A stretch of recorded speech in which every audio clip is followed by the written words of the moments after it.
We are here today to talk about brand new wind turbine technology. I have with me today and here today to discuss this engineer Robert Bishop and entrepreneur Ronald Hunt. What am I looking at? That's a vertical turbine, wind turbine. This one is capable of about 200 kilowatt hours and receives wind from 360 degrees of direction, does not harm animals, it's creature friendly, and it produces zero emissions. Yeah, and it's adaptable for wind, water, saltwater, and freshwater rivers to produce and generate electricity. Our product is called GreenTornado. And the reason it's called GreenTornado is because it solves a lot of problems for society. The first problem it solves is that it is so much more efficient than existing wind turbines. Robert Bishop, the inventor, is here with us today to discuss the efficiency of the unit. Well, we live in northeast New York, so we get decent sun maybe 6 or 7 months a year. Right. But only between perhaps 8 in the morning and 4 in the afternoon. The rest of the day we still need energy. Yeah. This is where wind kicks in. That is fascinating in the fact that I see the wind turbines that are out there now, but this is what you're showing us here is an entirely different concept. And the reason is we're getting so much more direct wind on the surface of the blades. Can you tell us about that, Robert? The blades themselves are semicircle. A semicircle presents the largest area there is to capture the wind. To receive the wind. And so the drive is exactly what the physics formula is utilizing for the calculations. So you can't get any better than the physics. For the non-engineers out there, what this is saying is that the maximum amount of energy that you can generate from the wind is theoretically 49%, and we achieve almost every bit of that. It should be noted that it's much quieter. So the great thing about less noise is that it means less vibration. Less vibration means less maintenance, longer life. Yeah. The blades will not have to be replaced or maintained as often. We can replace coal, natural gas, and eventually nuclear power by scaling this model. So the reason it has so many blades is that balances up and equalizes the power. We get an average of 47% by my calculations, and that maintains a constant force on the shaft. So the shaft doesn't get the wear and tear. It's constant, or more constant. So you get a longer life expectancy of a shaft. how often do those blades that you see out there now have to get maintained? It's usually on an 8 to 10 year schedule. Okay, and this one will be 20 years. Oh, much more efficient that way. Absolutely. Plus the fact that you're not killing birds. Well, the critter friendly is an essential problem with the tall turbines. Yeah. As we all know, the eagles are a protected species, Yeah. and they don't realize that blade's coming at them.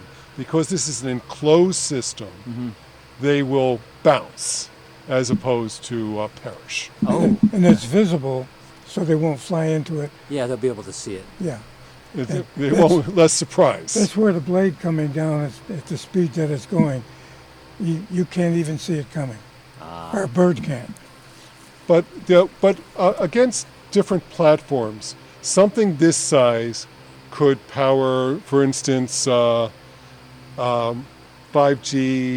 towers in the Adirondacks where we don't have cell phone coverage, where people go hiking and have problems getting emergency help.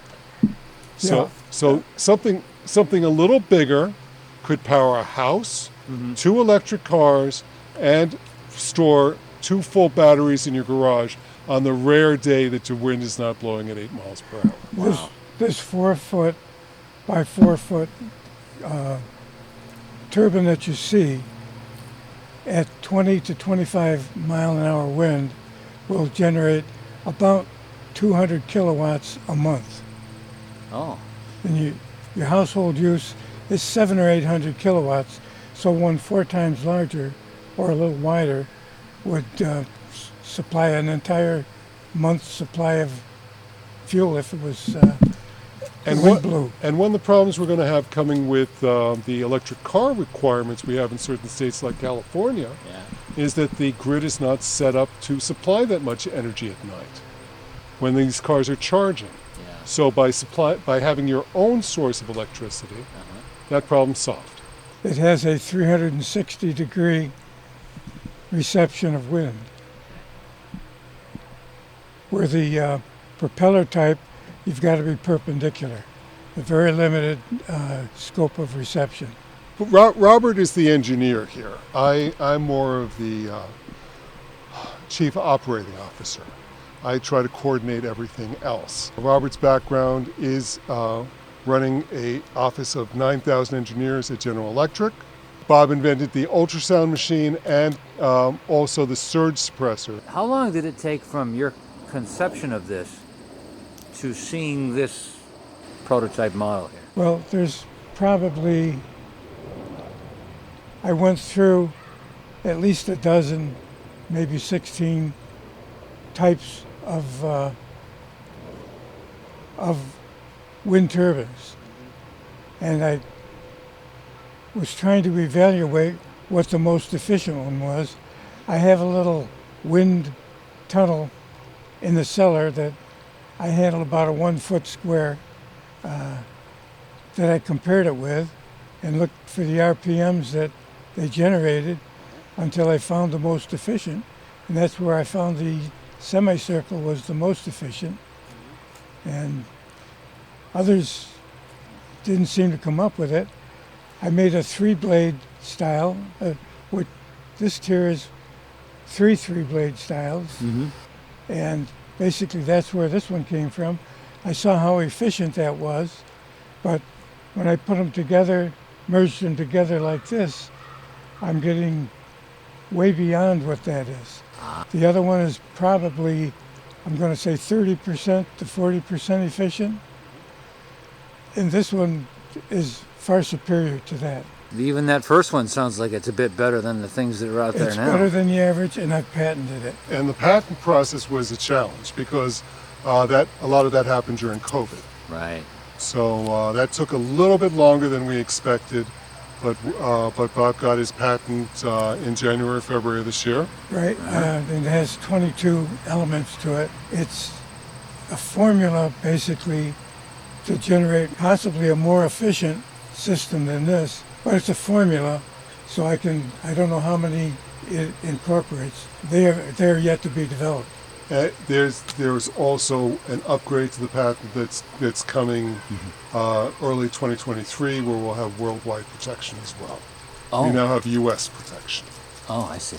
So your idea is to take this worldwide. Well, if you look at the problems that Europe is going to have this fall with heating and electric, every time there's a hurricane, I want to have one of these on a flatbed truck where it can go into a disaster area on a train bed, on an 18-wheeler outside a school, and have power 15 minutes after they lose power.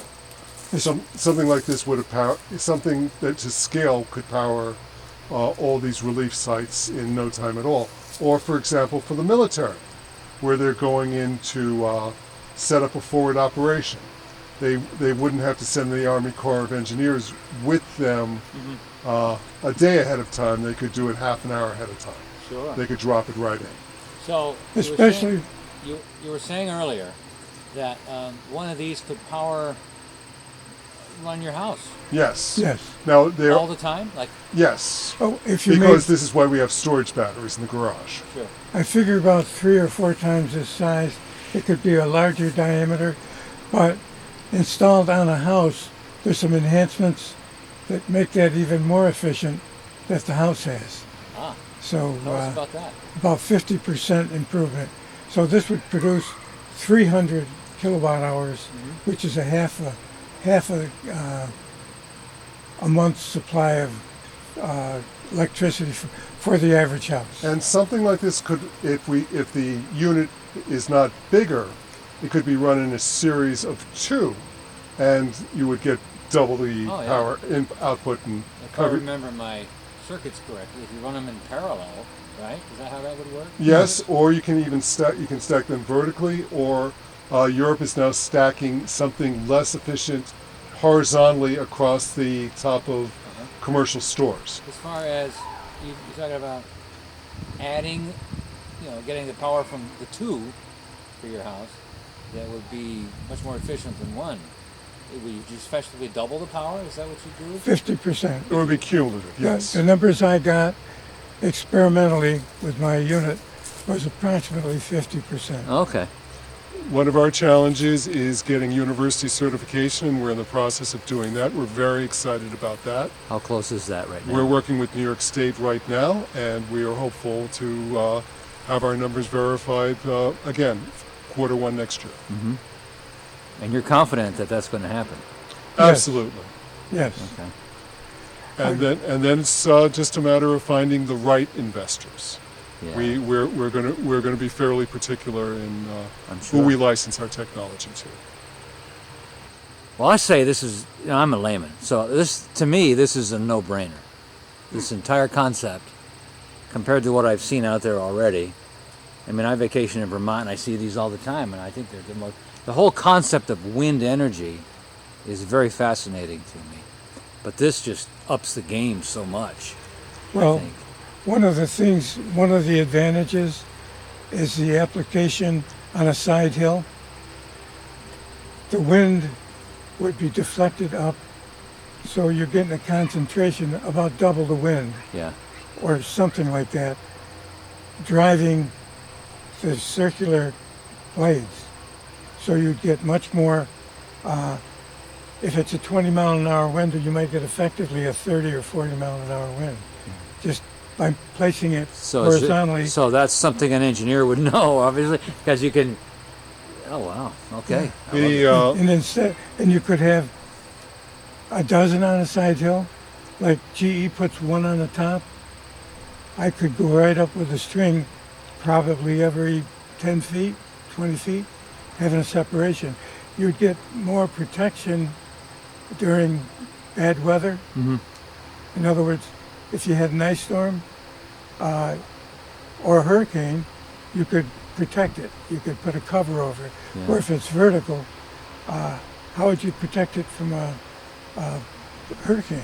I don't know as you could that way. So these on the side hill could be they could put a cover on it to protect it from damage.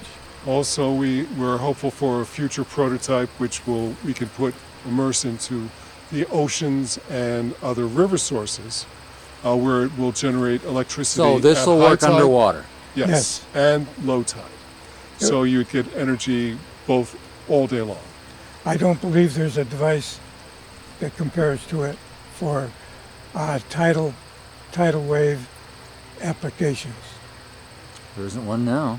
No, This on a vertical will perform as well as it's performing in water. When the tide comes in, it'll operate like that. When it comes back out, it will operate like that. These wind turbines out there now aren't going to do that no. Now, because they can't. Because there's more they can't. there's more power in the oceans than in the wind. I don't know how much more power, but probably in the neighborhood of 5 to 10 times more energy. So that's a biggie. And this is adaptable to it. I understand. I see these images and of these wind farms that are out in the ocean. All you see is rows and rows of turbines. Would look like this, 100 foot tall, Uh-huh. or 200 if you want. But the center of it is the point at which, where the focus point of the center of gravity of the unit to be driven to affect the base that you have to support it. GE's requires double that. So it theirs is in the neighborhood of 85 tons. Mine would be half of that of cement. Yours work above water, obviously, like right now, Above water and underwater. and underwater. Absolutely. and in fresh water. Now, fresh water or salt.